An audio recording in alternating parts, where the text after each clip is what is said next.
thank you guys for watching. Got any questions for me? I do. What are the effects of cow flatulence on this matter? So with cow flatulence and flatulence in general, we see a burst of methane that is released into the atmosphere. It's not been necessarily determined that because of cows that this is what's happening, but it absolutely is a byproduct beyond the normal process of using greenhouse gases for production. We see that with agriculture, there's lots of needs between the animals, between the ground, between all of that. And so things like methane and other releases are things that should be able to be, they should be able to be controlled. If we can't control them, then again, it's only furthering the problem.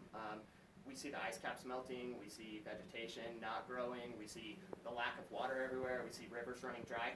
These are all things from global warming. That was a great question. To expand on that question, Okay. do humans affect human flatulence? Does it affect it as well? And if so, should we all hold in our farts? Should you hold in your farts? I would assume that that's probably not a great option as far as an alternative. I'm not sure if there's a better alternative to it. However, again, it is gas that is being released. The concentrations in which, when you compare an industry like energy or agriculture and you compare it to us personally, I would say that the amounts are pretty lopsided. However, that is definitely a concern, and I'm not sure how we would handle that situation, but that is a good question. Any other questions, guys?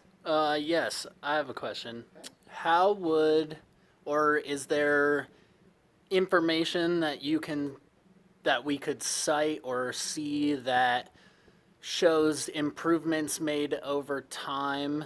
Because you stated in your speech that we've actually grown or like gotten worse. Climate change has actually gotten worse. Global warming has actually gotten worse. But I feel,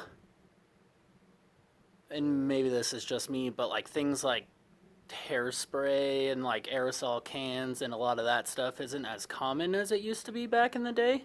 Now have we improved in that aspect, but we're still increasing our waste in other categories that is still causing the decline to be greater than it was in years previously? Absolutely. So I'm not sure if there's necessarily a measurement on the amount of hairspray and aerosol cans that have been used throughout society. I agree, though, it has become more and more important to get away from those things, whether it is from hazard of, dangerous actually